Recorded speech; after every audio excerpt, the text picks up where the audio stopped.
Welcome, everyone, tuning in to this first edition of Maverick Sports Take podcast with myself, Ryan Roberts, and Mr. David Turner, bringing you everything and anything you need to know, NFL, college football, NFL draft, the sports world in general. I've had the privilege of getting to know David over the last couple months here since the live draft show for NFL Draft Bible. We are having so much fun having a conversation every Friday. We were like, dude, we talk on a daily basis anyway. We might as well put out another podcast to really get our information out there. So, David, man, how excited are you? I'm happy to be doing this with you, obviously, man, and really excited for our first time together here. Man, I am pumped that we are taking what we do on Friday Night Scout School and now putting it into a podcast, talking you with your coach's view, me with my scout's view, personnel, business. We're going to have some special guests rolling up in here over the coming weeks talking about what's going on in the sports world, not only football, but baseball and everything else. We're going to have some unique perspective on what is the current climate of sports. And let me just say this on this momentous first episode occasion, I am jacked that you are my partner. You are my ride and die on this because, like you said, since our chemistry kicked off on that live draft show, we've done Friday Night Scout School, which we're teaching the world about scouting, how to view players, how it comes from the firsthand knowledge of us seeing and breaking it down. I mean, it's just so incredibly wonderful to have found somebody that I pair with my passion, the intelligence, and integrity you carry with you, that now we're going to carry that over to a podcast every week and share it with these men and women around the world, around the nation that really are interested in the business of sports and how to like maximize sports. Dude, this is going to be so much fun. It's going to be great, and I can't wait for us to get into it tonight. Oh, absolutely, man. And, just real quick, NFL Draft Bible, Maverick Sports Consulting, bringing you this opportunity here. So Rise and Draft on Twitter for myself, at Mav_sports for Mr. David Turner here. So as David said, we've been doing Friday Night Scout School now, going into our 5th week this week. So this was just think of it as an extension, right? There's obviously so much we can get to in an hour and a half, somewhere in that little bubble, but we really wanted to add this extra segment here because there's so much information that's happening. I mean, especially over the last couple of days, right? We're finally getting some needed answers, or at least, just needed information to eventually make those decisions. So we're getting into this crazy football offseason, this crazy football world that we've been talking about for the last few weeks. And just so excited here about getting into it. As David said, 18 years in the business for him, from the scouting side of everything, from teams like the Miami Dolphins, New York Giants, Carolina Panthers, Oakland Raiders, myself bringing more of the coaching background at a high school level, and now I'm the scouting director from NFL Draft Bible. So we're going to give you multiple perspectives on different topics. We're bringing it loud, we're bringing it proud, and we're excited to be here. Obviously, David, COVID-19 has to be what we have to start with here, man, because it has flipped the world upside down, from a health perspective, from a family security perspective, from a sports world perspective. It's over the news the last couple of days, right? We're seeing more and more college football conferences getting canceled. I wanted to start just from the health side of everything. For these players now that are making such a difficult decision, right? Because this isn't just about playing the game, right? Obviously, they want to play football. Everybody wants to play football, especially at the college players' age. This, obviously, there's more decisions to be made here, right?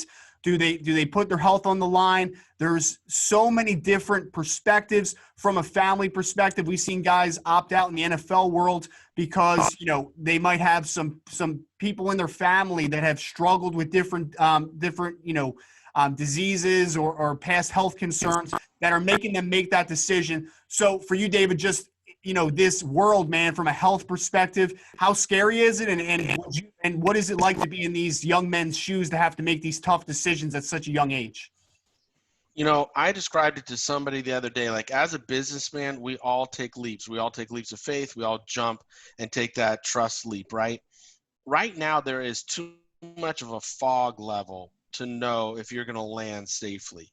If you're a young man or a young athlete, man or woman, whatever, asked to be coming back and playing fall sports right now, you really have to think about, do I know enough in order to be successful in my future, looking down the road? Because right now there's too many studies that are just starting to be done on long-term health effects if you do capture COVID. The obvious conversation that's dominating the landscape right now is, will you live or will you die? Okay, that's the only conversation. But let's take a point. 3 days ago on Saturday or so, whenever it was, I read an article that a young man who's 27 years old, used to be a center on the basketball team at Florida State. He's 27 now. He got COVID.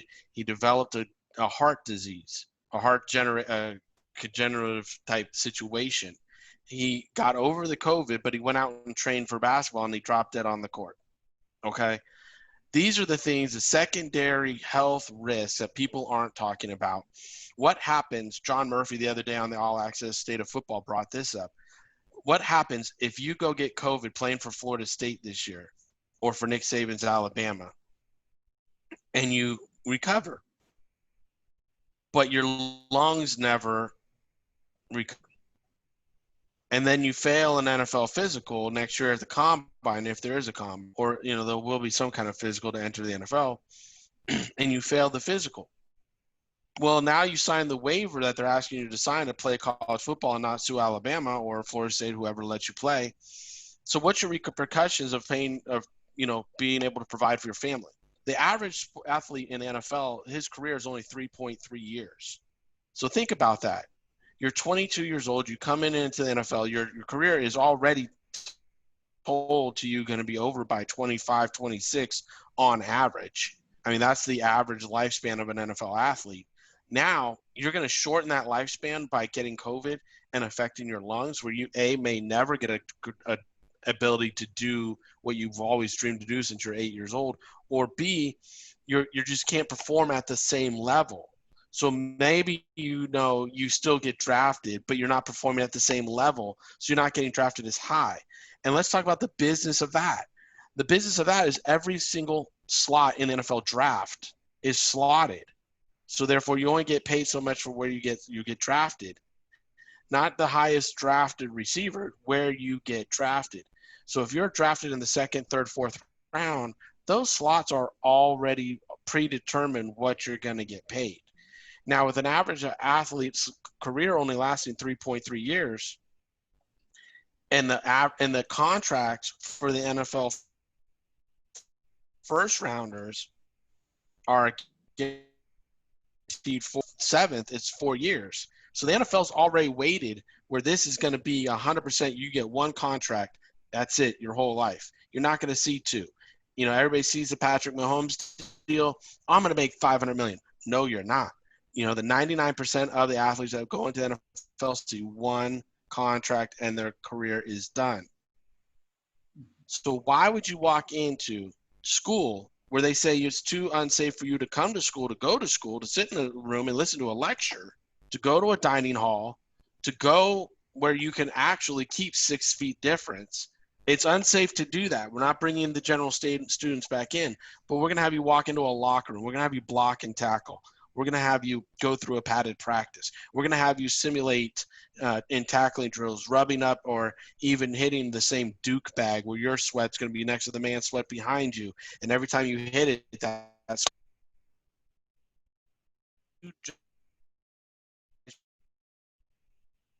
and if you think about who's pushing you towards that future, that decision, it's a business decision. I said earlier on a post on one of my Mav Minutes today, Nick Saban has coached over 30 years of football, okay?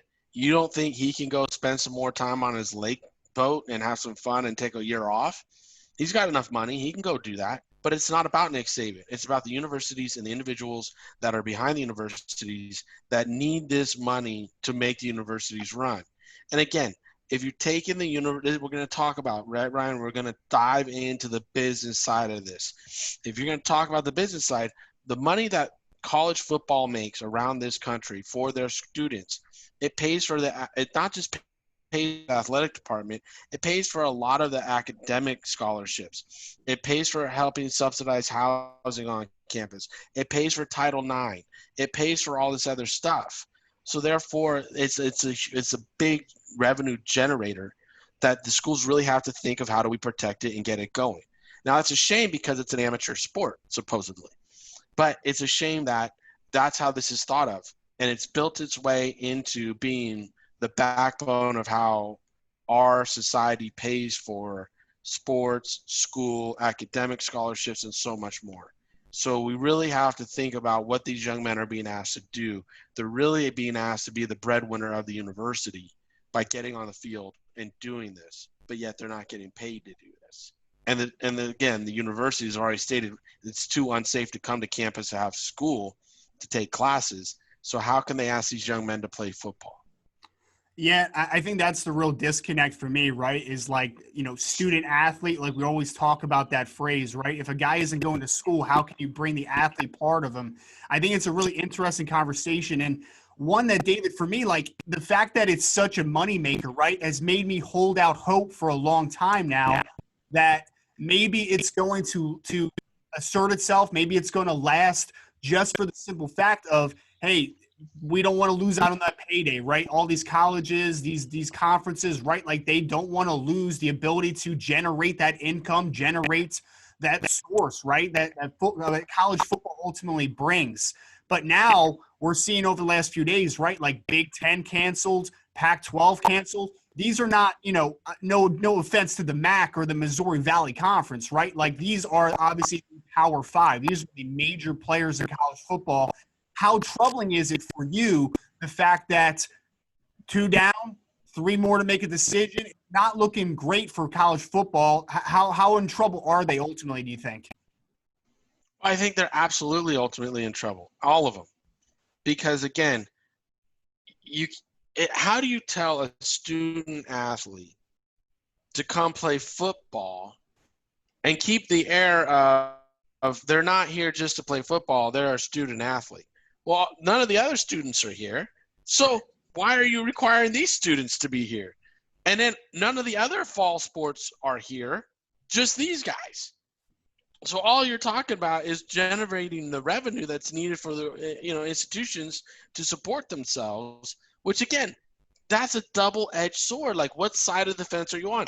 If you're on the administration, you're like, man, we need this money, or we could close shop. Some small mid-major schools might lose the entire school. They're not getting the $2 million payday to go play Alabama this year. The rest of their sports and the rest of their whole campus doesn't generate $2 million like that one game does for them that year. So again, you're risking institutional livelihoods here. But at the same time, in a pandemic, you have to protect the children.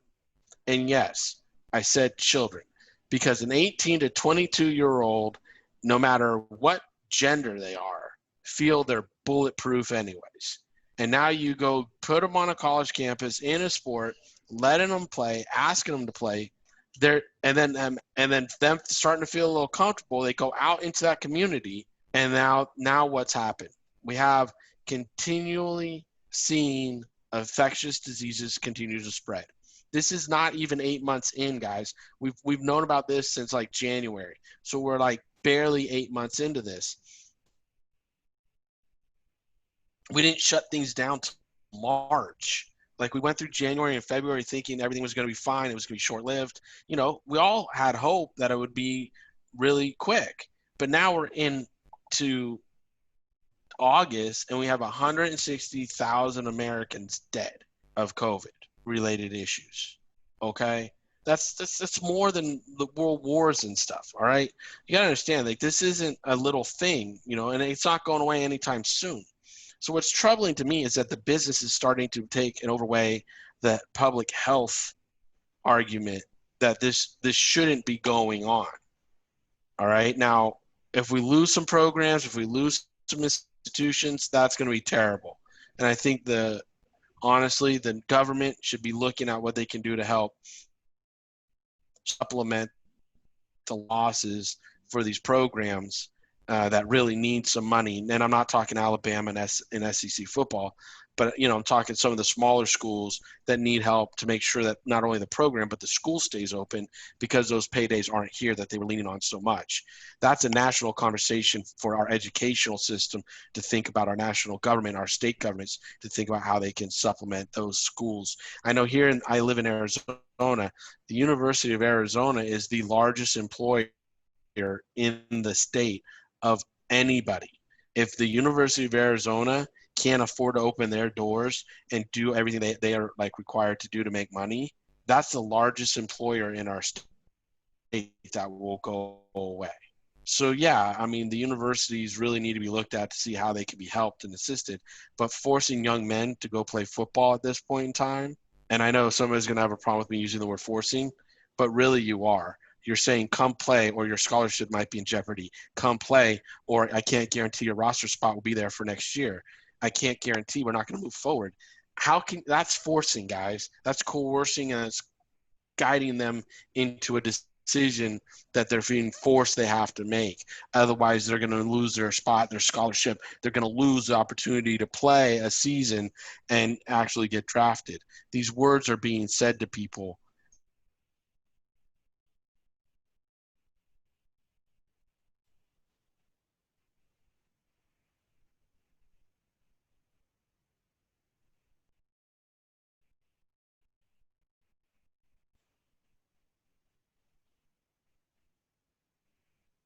So I don't want to use the word forcing. What I want to use is the word coercing and making sure that we understand when people are being told, you cannot or you might lose your spot. I can't hold your spot.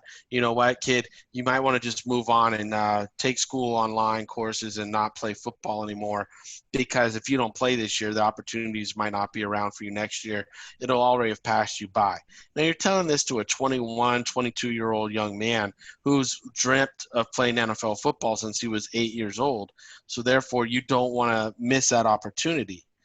Therefore, that is being coerced into playing football, even if you don't feel it might be in your best interest. And have you seen an offensive line?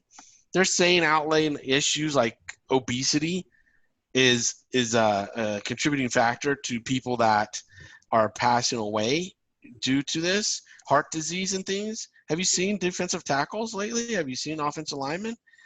So you have to really think about this. What is it that we're asking these young men to do? And yeah, I'm talking football right now, but again, young men and women, if you're asked to come back and play a fall sport, what are we asking you to do? It's put your livelihood, your life in jeopardy.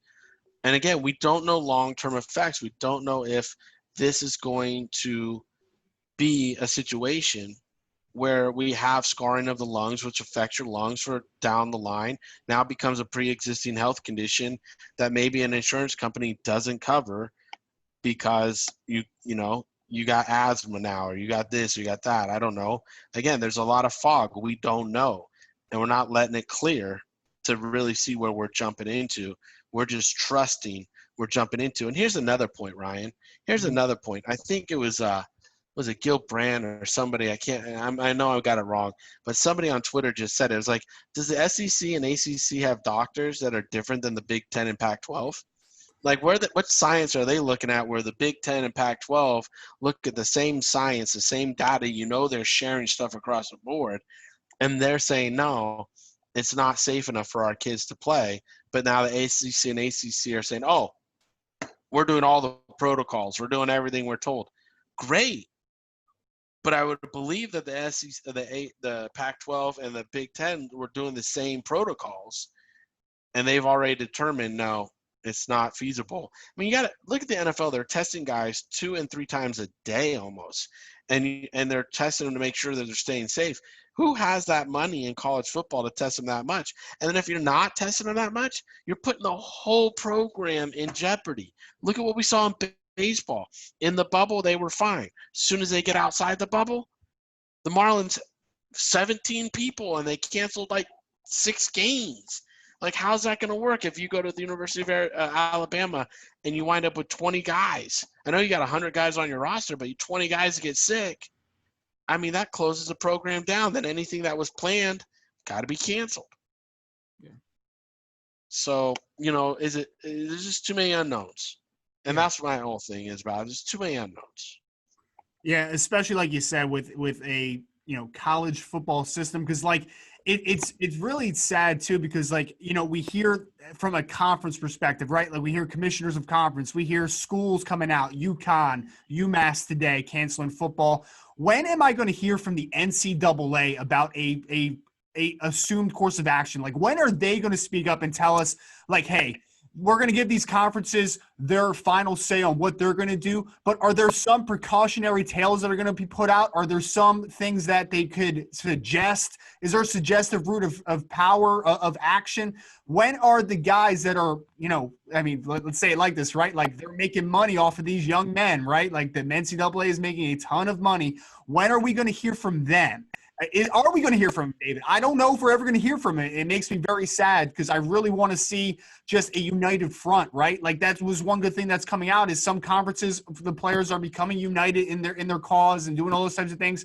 That's great. When are the very up top going to give some suggestions or some course of action for these students, for these student athletes, for these programs to make the best decision possible for everyone? Well, and that's also a very good point, right? Because think about this. The national leadership across the board hasn't been definitive.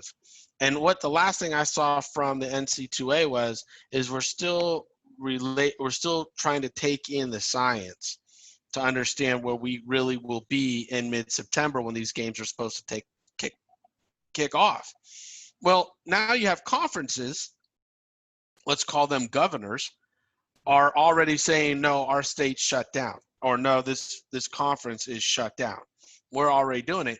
But the national leadership hasn't come back out and said, you know what, the science has proven to us to this point that we really need to shut it down, or come out the other way and say, hey, the science isn't conclusive yet. We still have some questions that we need answered. So, we can't say we're going to cancel everything just yet. We have to think it over more. Where's the response? Like you said, we're seeing teams and we're seeing conferences.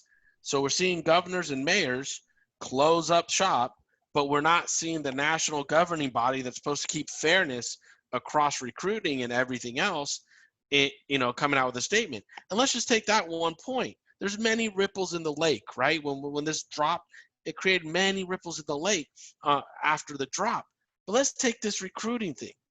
If you're now a recruit and Alabama's recruiting you and UCLA is recruiting you, Alabama can lead in and start with the recruiting conversation. We never stopped. We played through COVID. We played through anything. We're going to play. Send your kid to us, and they'll play through anything. It doesn't matter. Those guys, those sissy guys out west, they're going to cave in, and they're not going to play. How is that not a recruiting advantage? Oh, it is. For a team. It absolutely is, right? So now you got a recruiting advantage that's being allowed, and I'm going to say, okay, now you can go do it. What? Like, what? The whole governing board is to keep recruiting even and keep things across the board even and a fair playing field.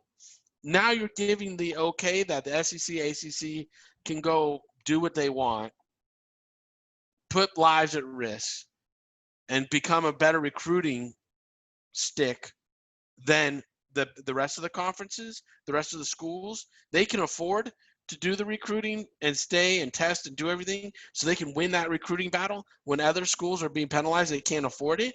That's exactly what the NC2A was developed for, to have a recruiting field that's level and playing field that's level, and they're allowing this to be run amok. And now it becomes a conversation. I think that's a great point, David, because now it becomes a conversation of sustainability, right? Like, we talk about wanting to, like, when a recruiting pitch, right? Like, coming to an organization in Alabama that has a Nick Saban who runs a consistent winner over a long period of time, year in and year out. Alabama is going to be that level. That's sustainability. We've seen so far the SEC has not shut down. Notre Dame, right? We talk about Notre Dame hasn't been really in the limelight winning national championships in a long time, but year in and year out, they're still competitive football team. And now, even though Notre Dame is a independent conference, right? They aren't in a conference. They had to field their own schedule. The ACC is like, you're a sustaining winner, right? Like, year in and year out, we know what you are. You're a brand. We know you are going to come out on the other side because you can. Come to the ACC. You can be a part of the program for a year. I mean, part of the conference for a year. And I think that's a great pitch, honestly. It really is. You want to go to a team, to an organization, to a consistent winner that no matter what happens on the other side, they're coming out, and they're coming out better than ever. So I think that's a wonderful point. There is so many uncertainties, but one thing that can be certain throughout this all, myself and Mr. David Turner are going to be live every week to talk about this game. No matter if it's COVID shutdown, there's no college football, there's no NFL, whatever it ends up being, the worst case scenario, we're going to be here, Maverick Sports, NFL Draft Bible, breaking it down. David, I think the last thing I really want to talk about with this college football side of everything, right? Because we have to get to the fans eventually. But Yep. I saw a tweet today, I forget who it was, but they were talking the SEC might just take on a couple more teams. They might make it almost a super conference, right? And then we're talking whispers of Ohio State. Like, why doesn't Ohio State just go play in the SEC for a year? They can compete. Is that a possibility? And maybe even further into that question, how many teams did you think that there needs to be in the general landscape of college football before it becomes just not a good product anymore? I'll take the first part really quick. As a super conference conversation goes, I absolutely think that if you break away from the NC2A and the governing laws that are within that, you're going to open yourself up to a lot of subsequent violations and things that are going to rub society the wrong way. Again, not if you have a level playing field, if you have the blanket of fairness, if you have the blanket of we're doing right by our students, okay, over you, there's things, yes, we all know happen underneath the table that people don't see. They're talked about, they're whispered about, but they don't see. As soon as you rip that blanket off and you're like, you know what, forget the NC2A, we're going to create a super conference and we're going to invite, Ohio State, Nebraska, Iowa into the SEC and create this super conference and we'll make our own money and we'll go, the TV will pay for the revenue, the content, absolutely. But what are you really doing? How is that? Again, that's a business decision. It's not one for the kids. It's not one for the students. So then again, it's like, why are you even attached to a university at that point?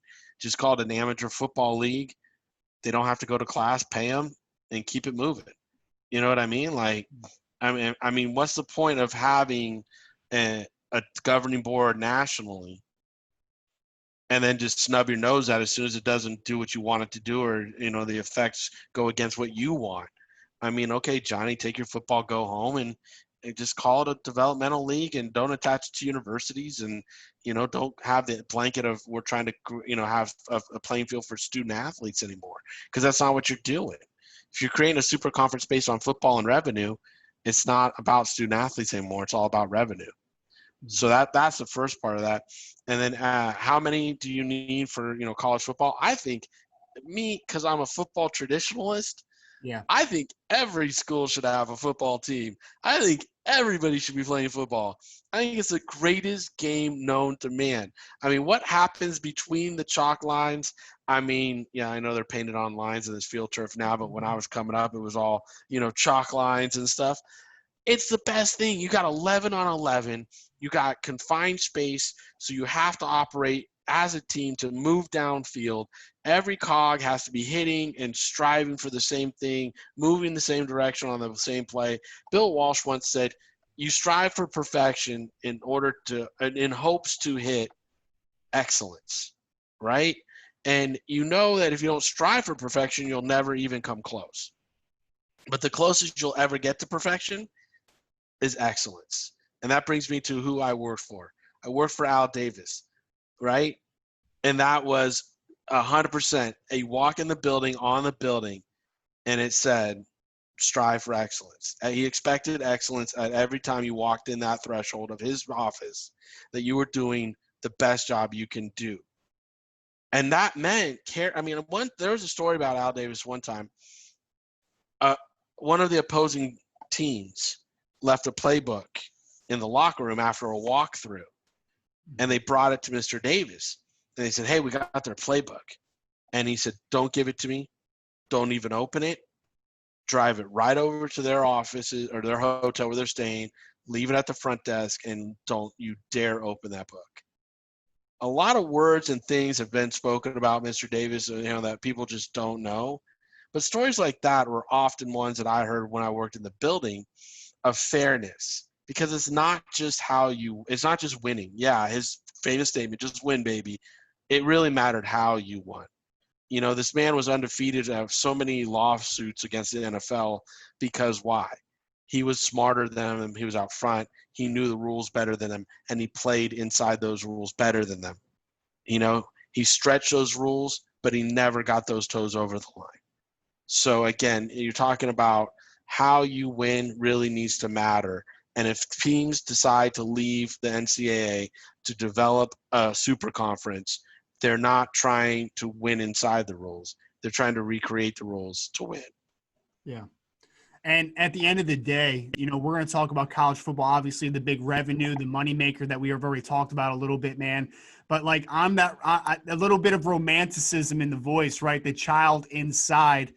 I love this game. I've loved this game since I was 9 years old. It like you said, in between those chalk lines, it's something different. It's why I wake up and want to talk football all day. It's really the child inside. And I feel like some of these college athletes are going to lose that a little bit, because obviously the guys like Micah Parsons and Gregory Rousseau, I'm sure we'll talk about those guys in future episodes, right? Those guys that are making the decisions best for them. Hey, they have every right to do that. I completely get it. I'm not worth millions of dollars, so I am not going to pass judgment on someone that is worth millions of dollars to go make their money. I want to see college football, man, because on a Saturday, waking up, watching College Game Day, Kirk Herbstreit, Lee Corso, getting ready for the games, man. Like, I love NFL football, but I'll tell you what. Number 2 pencil. Number 2, yeah, right, man. I'll tell you, NFL is great. I watch it all day long, from noon kickoff until the night game, until Monday Night Football to Thursday night, whatever it is. But there's something different about a College Game Day, man. There's something different about Saturdays. So I need that 12 o'clock kickoff on Saturdays to get me through the week. So I definitely want to see it. I need to see it coming back. The fan aspect of it is an interesting conversation. That's the last point I want to kind of hit on here, right? Is there college football without fans? When I think about it, it's the tailgating aspect. Then we move to the NFL, obviously even more the tailgating aspect. It's the game of momentum of football. That crowd behind you, the 12th man over in Seattle. Those are the great parts of the NFL about college football, right? The fandom, the ability to look out into those stands and see the excitement in people's faces as you play the game. No matter if you're a small school high school player and you have 100 people in the stands, or you have 80,000 people screaming for you, that is the unspoken love of the game, right? Every Saturday, every Sunday, those people are in the stands. How much are we losing, David, if those people aren't able to be there? And how much is it kind of a buzzkill, maybe even to some players, not to be able to experience that energy boost, that adrenaline on a Sunday or a Saturday? Think about this. You just brought it up. College Game Day without fans. Are you watching that? No, no, I'm not.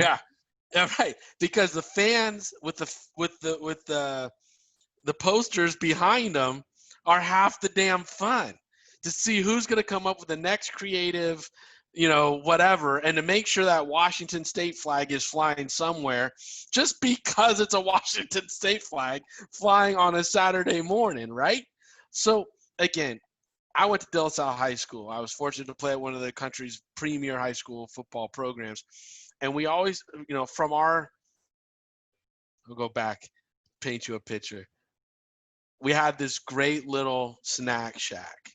And the dads and moms that manned the snack shack would grill the hot dogs and the burgers. Well, that smoke used to fold over the student section and roll onto the field. And we used to call it the Friday night mist. It wasn't mist. It was just that smoke that came over, but across Owen Owens Field, as our home field, you would see that mist. And when you ran out and you were ready to go take that field, and you saw those student section erupt, that mist coming over, that smoke, your parents up there cheering you on, all the fans and the band playing. That's why you ran through brick walls. That's why you went down on a kickoff and you lit somebody's ass up. That's why you wanted to make the tackle. That's why you went down and you just wanted to rip into somebody that you had no idea who they were. All you knew is they had the ball and you needed to get the ball. Get the ball. That's it. Go get the ball. And that was it. And that was why you did it, was to hear the roar of the crowd, to hear the appreciation, the instant gratification that you did your job when that fan roars to their feet and says, yeah, get him. That's it. That's my guy. That's what it's about. That's what we connect to as a community, as a society, as fans of any sport. Whether it's a crack at the bat and it flies out and you see Mark McGwire hit a home run, or Sandy Sosa, or nowadays Judge, right? Trout. That's what it is. Like, I watched a baseball game the other night. I was like, it's okay. It's all right. It's like having a cracker, not a Ritz cracker, but it's a cracker. It's okay. But, it's like without fans, and like you said, college football for me has tradition. The tradition of college football is still wholesome because it's college football. I think the tradition of the NFL has gone away because they've gone too corporate. I think they've gone away with the no fun league, as one of my former coaches was famous saying, Jerry Glanville. He used the no, not for long league, but he's also said the no fun league, because they've allowed the fans to get too far away. They're not at arm distance anymore. They're like a mile away from the players. It's become too big business. But college football, they take that walk. Think about that walk Clemson takes. Think about the Ole Miss walk. They walk through the crowd. They see the fans. They're there. There's traditions. There's history. You want to be part of it. When you graduate, you want to say you've done something at that school. Think of all the history at the U. I mean, come on. You want to say you were the best receiver at the U, or the best running back. That means you were better than Emmitt Smith or at Florida. You were better than Michael at the U. You know what I mean? It's like there's tradition. Why is Notre Dame going to come out the back end of this? Because of the Four Horsemen, baby. Because back in the day, the Four Horsemen, the Leprechaun, was the strongest team in this state, in this land. Okay? So you're ripping that fanhood away from some young kid by not playing. And you're ripping it away, honestly, if you do play. Because now you're telling that kid it's just about the money. You're ripping it away because it's not wholesome. It's not just about what's happening on the field. It's not Michigan and Notre Dame lining up to knock, heads. It's not Michigan State versus Michigan on rivalry weekend. It's not Penn State versus Pitt. No, it's about making sure those dollars are pouring in. It's making sure that these young kids understand, hey, it's about the money, kid. It's not about your life. It's not about the life when you leave Penn State. It's not about anything, but we need to get those revenue going. Mm-hmm. And guess what? That's ripping the fanhood. Yeah. As you see, I love this game. 18 years in, 5 NFL teams, UFL, AFL. I found every way to stay attached to this game. In 20 years, I have not left it. And I've always fought to stay next to it because of my passion for the game. And that being said, I don't like what college football is doing because it's hurting the fans. They can't come and tailgate in a safe environment. They can't come and watch and support their fan or their teams in a safe environment. They can't be there for their guys, to be the 12th man, to be the Texas A&M 12th, right? You can't go do it. You just can't. It's not safe. And when we start risking safety and health for dollars, I think we're hurting the fans. I couldn't agree more. And I mean, tradition, man, like we're not going to see Ohio State, Michigan this year, LSU. I mean, we are going to see LSU in theory right now, but like the number 7 for LSU, the number 12, like you said, for Texas A&M, that is the stuff, man. That is what we remember, those guys. I can still see Patrick Peterson wearing that number 7 when he was at LSU. I can still see Tyrann Mathieu wearing it. Like, that's the stuff you remember, you don't remember how much a team made in revenue every year. You remember your heroes growing up. I remember, me growing up and Notre Dame was bad early part of my years, right? And then Charlie Weiss came in and gave me a momentary there's Brady Quinn and Jeff Samardzija and Rima McKnight, and that's the stuff that I'm missing. I want to move though, David, to Mr. Tom Pelissero, who tweeted out, yeah, big news, right? They are opening up tryouts for or workouts, I should say, for teams now, right? So it's been kind of everything on hold. You don't want to bring players into the organization, obviously with the threat of everything happening. So they're opening the doors. There's a lot of stipulations, a lot of rules. I'm looking through it, man. There's 12 points to this little letter, right? Like there's a 3-day inclination period when they get in until they can work out. There's 2 days afterwards just to make sure that the tests come back positive, negative. Obviously, from the outside perspective, right, this is a big moment, though, because we're opening opportunity. We talked a little bit. I mean, the first time we met, right, was during that draft show, and we talked a little bit about guys were not getting their opportunities, right? Everything was shut down. The pandemic had shut down pro days and team visits and all this type of stuff. At least it seems that players are going to get an opportunity now to at least open up some doors. Now, an interesting part of this, I think that you can only have 8 players visit in like a time period or a little span of time there. So, question to you, David, how big of a deal is this? And do you think that some teams are going to think that this isn't worth it and maybe not utilize this as much as some might? Great question. So, as a former pro guy, I cut my teeth under Dave Gettleman at the New York Giants in the pro system. And then when I was at the Oakland Raiders, I spent 3 years as the advanced man and pro guy for them. This is huge because up to this point, we've been handcuffed on being able to bring people in and get a look at them, see what kind of condition they're in, because you just don't know what people have been able to do with gyms closures. Even here in Arizona, we had trails closing because people were hiking without masks and therefore passing it on trails. So what kind of condition are people in? Typically, what you would have done is had a rookie camp after the NFL draft, bring in some, 2020 guys and see what they look like in person and get a little feel for them, get a physical on them, go from there. That didn't happen. Most of these guys didn't get a pro day.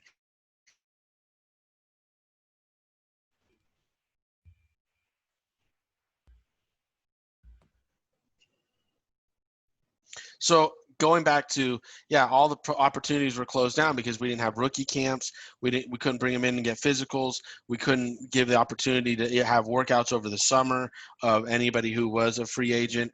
And then let's take this, Ryan, the NFL had to cut down from 90-man rosters to 80-man rosters if they wanted to have joint practices. So 320 young men who thought they were going to be NFL training camp players didn't even walk in the door, couldn't even walk. They got cut before they got there. So that's 320 players that literally need spots or an opportunity to work out. Now, this summer I traveled the country as director of player personnel for the ANC Combines, where we gave players who didn't get a chance to have a pro day or an opportunity to try out for an NFL team to get verified measurables: height, weight, hand, arm, 40, 3-cone, broad jump, plus positional drills. I wrote player reports on the top guys at every combine for my NFL colleagues and for my CFL colleagues, and I sent them those reports because they couldn't get their eyes there. So I put my eyes to the test and gave them reports. We averaged about 120 kids at each combine because there's a lot of kids out there that are looking for opportunities. Now, I'm not going to sit here and tell you that 120 guys were worth NFL opportunities because there weren't. But the ones that were, I tried to back them. ANC, we're still meeting. We're still pumping them. We're still trying to get them the looks. But now that this door's open, now the NFL can bring them in. Like you said, only 8 at a time through a certain window. And there's a lot of steps to take for that to happen. That being said, what teams are going to take advantage of it? I think every team's going to take advantage of it. I think every team has about 4 or 5 guys right now they really want to see. Like they're like, dude, we got to bring these guys in. We got to see them.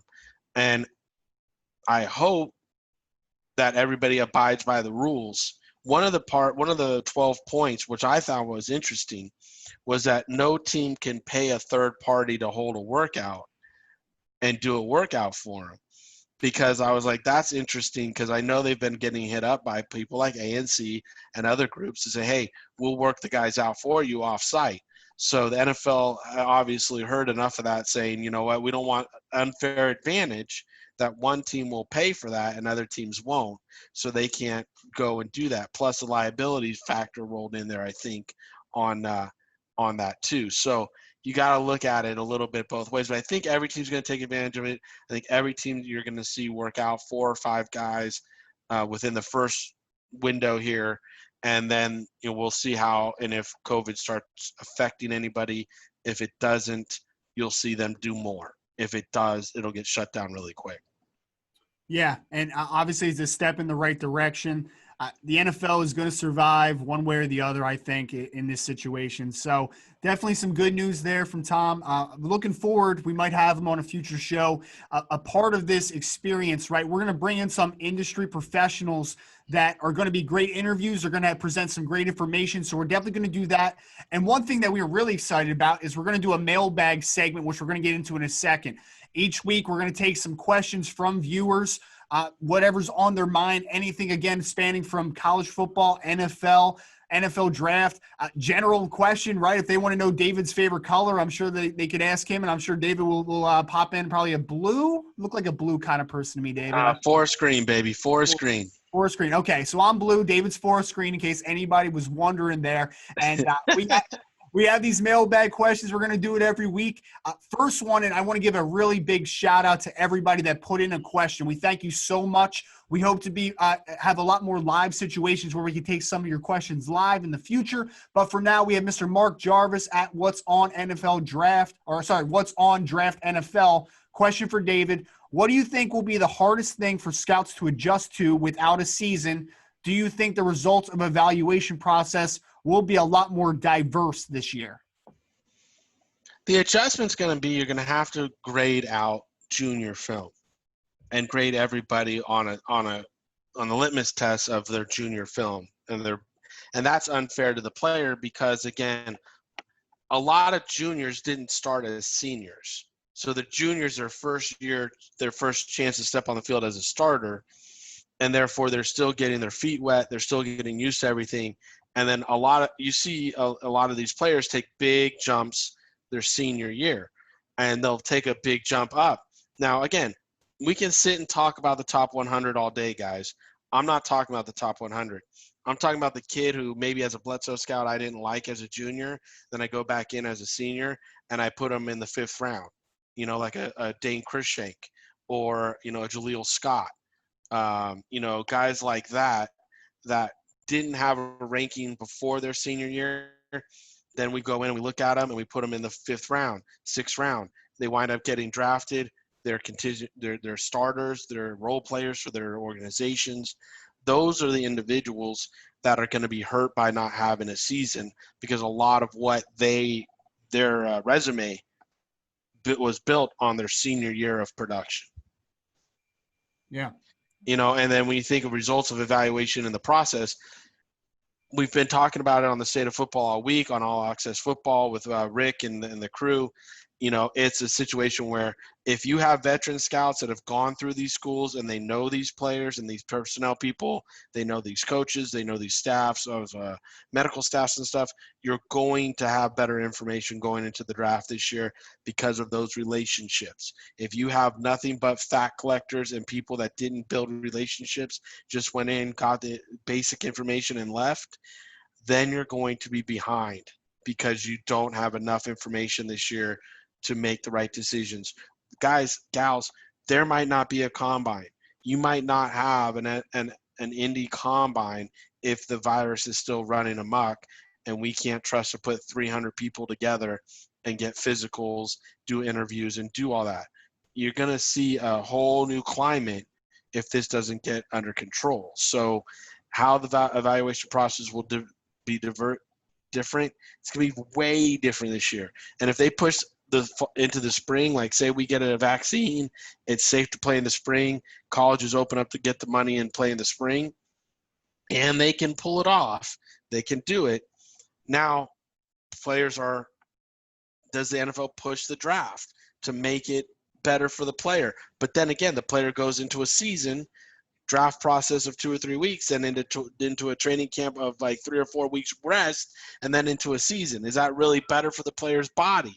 I mean, we can get into all this stuff, and we will get into all this stuff, as we go through all this. Yeah, I think attrition is definitely a great conversation, a topic there, right? Moving that quickly back into competitive sports after your body has been through the daily grind of playing football. Everybody has nicks and bruises. Everybody has little injuries at the end of the season, and then you're getting a couple weeks and then right back into a competitive environment. That rest, I think that there's a lot of – I don't think that that's being talked about enough, to be honest, because that's a difficult thing, especially for a young person even on a mental capacity, right? Like, you are playing at this level, and then your body's all beat up. You go into a new situation where you're the young guy now, right? You're trying to prove your worth, and your body isn't at 100%. So your body isn't doing the things that it usually does, but you're trying to compete against older players to find your spot on this football team, but you don't have what's in the fuel in the tank right now to compete at that level. And then you get put behind the 8 ball. That hurts your mental side of everything, right? Because now you're thinking down on yourselves of your ability. There's so many different layers to that. I think the only thing I'll add to the question there on David's side is he mentioned the relationships obviously developed, on a scouting trail with different coaches and director of personnel and all those types of people at schools. I also think, and I've talked about this a couple of times last week when we were on the live show, was the relationship between the scouting department and their own coaching staff, right? The trust, the understanding of what you exactly need at different positions, what a defensive coordinator is looking for, what a position coach is looking for at various positions. I think that's so important right now, kind of moving forward here, because you're going to be handicapped to some information. You need to make sure that you guys are all on the same page and looking and understand what you're looking for and who is the best option to fill that. It's just such a crazy world that we're living in, man. And kind of the next question we have is similar, right? Because we're talking about some things being handicapped. Obviously, with the Pac-12 and Big Ten being canceled, you're going to get less tape potentially on these players, less information. So at NFL Ballard, Garrett Ballard asks, prospects you think were most hurt by the cancellation of the Big Ten and Pac-12? So obviously, everybody's going to be hurt, right? You're going to have less opportunity, less tape. Obviously, some are going to be less, more than others. But the guys that really stand out to me are this time last year, right? Like Clyde Edwards-Helaire was not on the NFL radar very much. He was like a UDFA late round guy. Joe Burrow was famously quoted to be a 5th to 6th round pick. It's the guys that we're not talking about right now, right? Because this is where the rise starts. Right. These players burst onto the scene. They've been a backup at Alabama for 3 years, kind of treading water a little bit, waiting for their time. And now they get on the forefront and they are Quinn and Williams. You know what I'm saying? Like we don't know who those guys are for me, because it happens every year, these huge risers, and we don't know who they are. And unfortunately, we might not get to know them for another year potentially now. Well, take this, even like the small school kids like the Nate Shepherds. Right? Nate Shepard came out of Fort Hays State, and he wound up being the 72 pick overall in the NFL draft. If you had to ask anybody this time when it was his senior year if they knew who the hell Nate Shepard was at Fort Hays State, the answer would be unequivocally, who? What? What school? The small school kids are going to get absolutely, devastated by this. And, I know some of them are entering the portal to come up, but again, what's the opportunity when you come up? You don't know what you're walking into. I mean, these kids are making decisions, like I said, in a fog, grasping at straws, trying to find a survival technique. And again, fight or flight. I love these kids fight. I love that they're fighting to find an opportunity. I love that. As a scout, I'm going to grade that up. I'm going to say this kid is trying to do everything in his power to get on the field and be part of an organization. Love it. But who's missing out the most on this? On all this stuff being, all these teams being hit, you don't know who the next Cody Barton was. Cody was at University of Utah his junior year. He was behind some guys. He played a few snaps, 3 games I think it was, got hurt, and then he was out. And then going into his senior year, dang, I had to upgrade him and put him on the map as a Bledsoe guy, and boom, he wound up. And again, it wasn't just me. I mean, everybody went through, saw Cody and was like, who is this guy? Where was he last year? I mean, because he was a good player. I think he wound up going in the third or fourth round of the Falcons. So, again, it's those type of players that you just didn't know were going to have the stellar senior years that come on and play a stellar senior year, and boom, now you got a guy. Yeah, and for Garrett's sake, if I had to throw out one player that I think kind of really fits that mold of a returner, a guy that we kind of tangibly know some things about, I think of a Walker Little that's at Stanford right now, who left tackle, 6'7", 310 pounds, looks the part, went into 2019 with a ton of hype. A lot of people thought he was going to be a declaree for the 2020 cycle, and then he gets hurt early on in the season in the first game against Northwestern. And honestly, 2018 film wasn't great. He went into 2019 with a lot of buzz because people saw the talent level. Gets hurt in the first game of the season, even though he's having a pretty good game against Northwestern. And some people are throwing him in the first round conversation, but now we're going to go into, almost 2 years of non-film potentially, and we're going to try to stake a claim to be a first round pick. Like, there is so many gray areas with that type of player. I think he could have had a potential big rise because the talent's all there. It was just, the ability to get a full year on tape. So great question, Garrett. We appreciate you again for popping that one in. Daniel Garrett wanted to know, what position will Cade Mays play at the next level? I know I've seen him a little more than David, so I'll kind of answer this question for us. So Cade Mays, he's a strange story, David. He is former 5-star recruit, 6'6", 320-pound offensive lineman at Georgia, right? And played in at guard, played a little bit of tackle, thought of as a versatile type of player. So he actually is transferring to Tennessee for his junior season now, and he got immediate eligibility, I believe. There was some weird story with his dad at a social event at the school, getting his pinky caught in a folding chair, and part of his pinky got amputated or something. So Ronnie Lott, huh? Right, yeah. So there was this big odd story, right? So Cade Mays now is going over to Tennessee. It seems like he's going to be right tackle over there potentially. I'll tell you from what I've seen, I like Cade inside a good amount. The dude is strong. He's physical. When he gets inside, man, you're going to have a hard time breaking his grasp. He has some very strong hands. He was forced to play left tackle his last game of the season against Baylor in the I think it was the Cotton Bowl. And when I tell you that was one of the worst offensive tackle games I saw so far this summer, he was bad. I'll tell you, I don't think that he's a great athlete. I think he's a big physical player, gets down in the run game. He's got some nice length to him, but I just don't think that he has the physical attributes as far as foot quickness, ability to mirror. I don't think he's a guy that you're going to last on the edge too long against those talented speed rushers. So I would say Cade Mays is a guard only for me, even though he's going to play tackle. Kind of an odd player. I think that he has starter upside as a guard inside, but tackle, I'm just really struggling with Cade Mays right now. It even sounds like you're describing a right guard, not even a left guard, because you're looking at a big body who maybe can come off and be a road grader and, maul some people, but not one that's going to have range and feet to handle that 3 technique consistently. Right, yeah, and he's had some good film inside at right guard actually in spurts. Everything at tackle. I mean, I think it's telling that Georgia, the most of his playing time is calling in a guard. I mean, a lot of people are really jumping on that bandwagon that maybe he can play tackle, but usually you move guys in, you don't move them out. You know what I'm saying? So it's rare you can move a guy out. I mean, really, if he's playing in, he's in there for a reason. It's usually he has lack of foot skill. You know? Absolutely.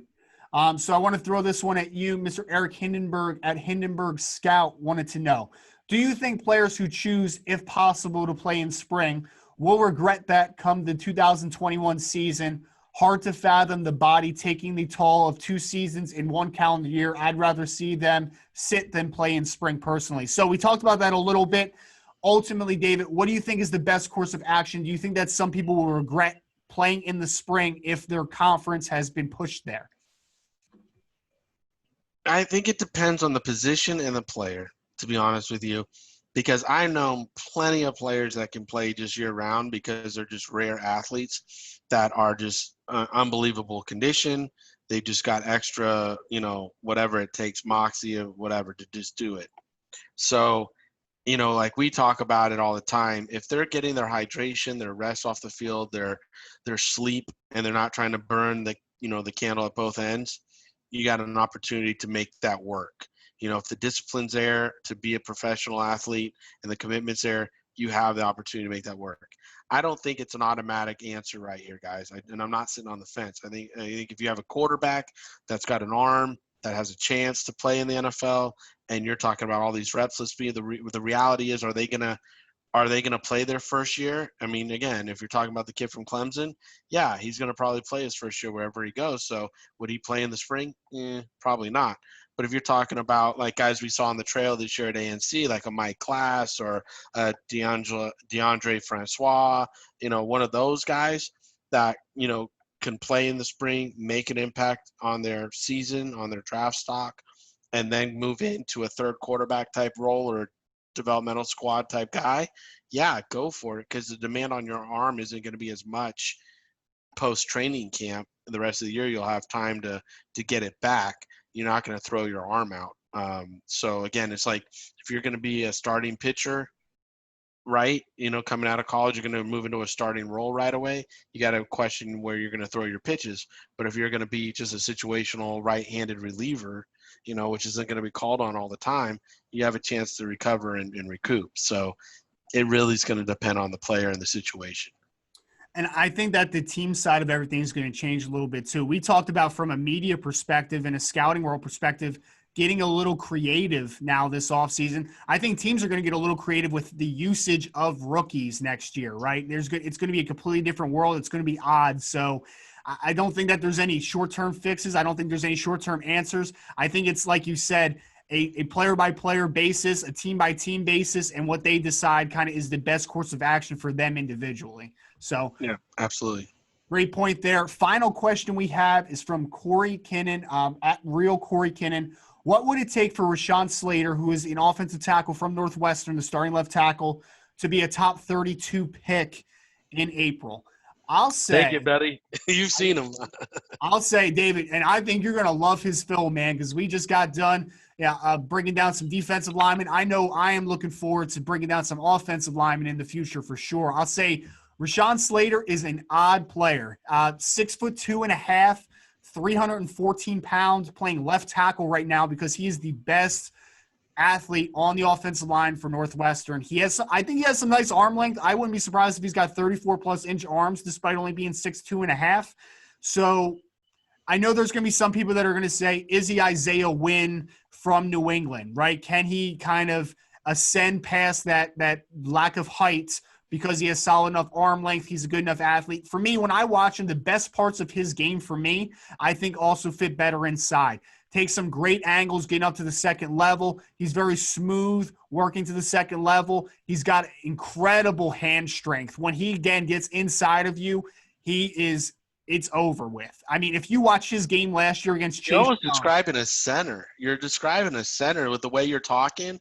You know what I'm saying? The way with everything you just said, you're talking about some of the best attributes I've ever seen centers have. I wouldn't rule that out, honestly. He's a very flexible kid. I see a lot of I think that he could play all three interior positions. Could he play tackle in a pinch just because he's a good enough athlete? Like, maybe. I don't think that that's the best spot for him, though. I don't think that his talent is highlighted enough. I don't think it fits best well enough on the edge. Even though, again, like if you want a fun game, you pop on Ohio State game from last year against Northwestern. Man, I'm telling you, he gave Chase Young some fits, David. I'm telling you, man, he gave him some fits. Everything that Chase Young got accomplished against Northwestern was against the right tackle. When he was against Mr. Slater at left tackle, I don't think he had a sack. I don't think he had a pressure. Well, and here's a point that we I know we're running a little on time, but here's a point that we really should make. That's a situation where junior film could benefit this young player, because if he did so well against Chase Young, who we know is a beast as a pass rusher, who, again, on Friday night this week, we're talking about him. He's one of our four that we're going to be watching tape on Friday Night Scout School. And, again, as you listen to this podcast, if you're interested in what Ryan and I do on Friday nights, go to the Draft Bible NFLDraftBible.com. Register for Friday night's class. You can take it a la carte. It's like $35. Come listen to what we do, how this relationship started, because we teach people how to scout positions. This week is pass rushers, not edge players, pass rushers. And we're going to be looking at some of the best that have come out of college football. Khalil Mack, Chase Young, Von Miller, and Nick Bosa are going to be guys that we look at on the edge. Last week was the D tackles. We went through the 0, the 1, the 2-eye, and the 4 technique last week. So again, we're teaching football. We're teaching how to stick out football position by position. We're bringing this podcast to you to understand the business of football. Ryan and I are trying to give you every angle to understand sports as we know it and pass this knowledge that for me took 18 years to amass.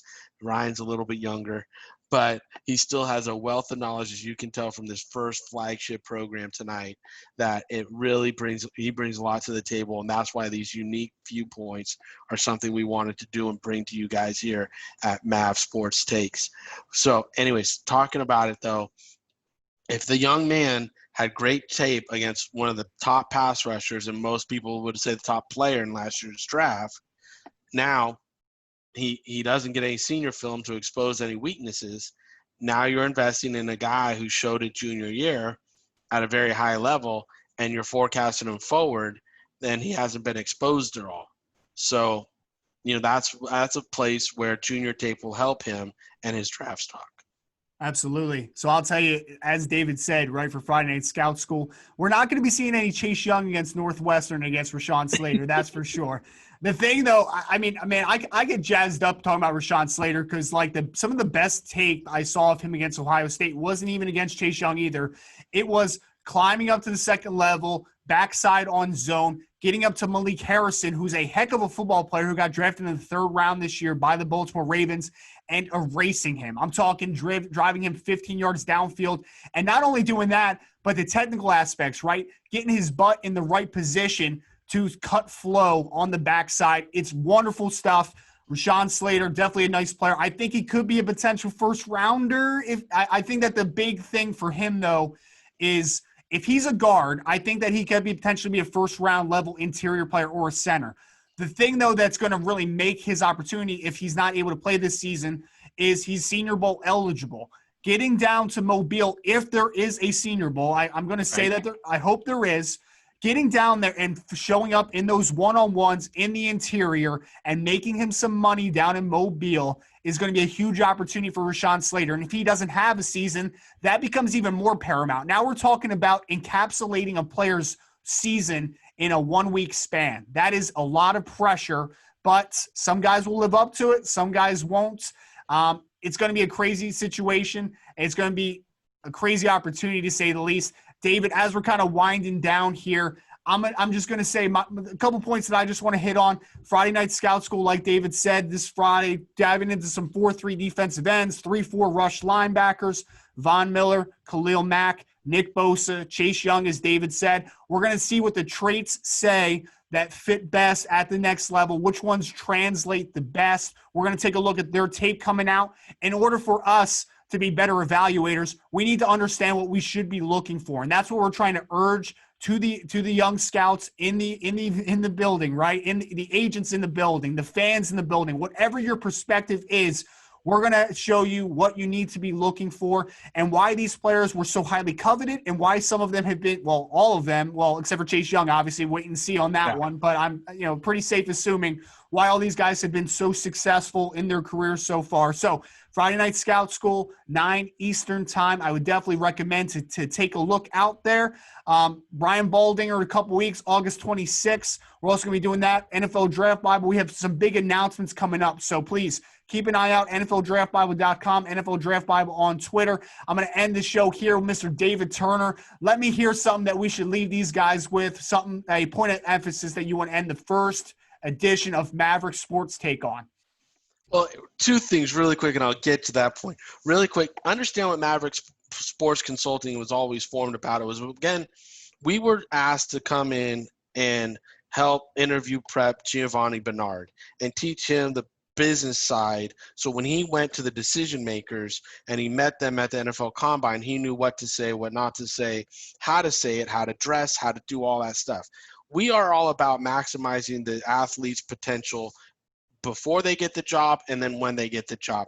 So I would encourage everybody to go to mavericksportsconsulting.com, look at all our service lines. If you're a young man who's thinking about seeing the season out, you can invest in a scouting report. We create it for you. Myself personally, I watch your film, I interview you, I'll put you through the ringer. As a former decision maker, I can give you the viewpoint of you if you should or should not. And it's a very minimal monetary investment in your future to get an unbiased opinion if you should play or not play, because that's what we're here for. There's other services there for agents, there's services there for fans, everybody. You just come in, take a look around. I think we got 13 items right now up there for purchase. I invite you guys to come check it out, see if there's something for you. What should they be looking forward to next week? I think next week's going to be even a better show. We're going to take even a further depth into football. More things, more stuff are coming out. Like you said, we're going to have some special guests coming up. We're telling people what their view and their takes are on all this. And check out the All Access Sports on Twitter. We're doing a live feed this week talking all about the state of football. So again, it's big things coming out. Like you said, we got really big announcements coming out soon. It's going to be fantastic. I just want to thank the fans that participated in the mailbag today to kick off this program that's going to be weekly, and it's going to just be fantastic moving forward. So thank you, Ryan. Thank you, fans. Thank you, everybody. This is a big moment for Maverick Sports Consulting. Absolutely. And David mentioned everything that we should be talking about. Maverick Sports, obviously, Maverick Sports Take here, NFL Draft Bible, the great partnership that is brewing and is continuing to grow here. We appreciate every one of you for all these mailbag questions, obviously your viewership, listening to the podcast. If you want to send us if you want to send us some feedback on the episode, a rate, everything that we want to do here on the podcast network, please send that our way. We're going to constantly be striving for improvement. We're aiming for educating the masses each and every week. So bringing on some industry professionals on top of just talking ball on a weekly basis. We hope you all enjoyed it again. We'll be back again next week on Wednesday, breaking it down for you guys once again. Mr. David Turner at Mav_sports, myself, Ryan Roberts at Rise and Draft. We appreciate you all, and we look forward to talking to you again next week.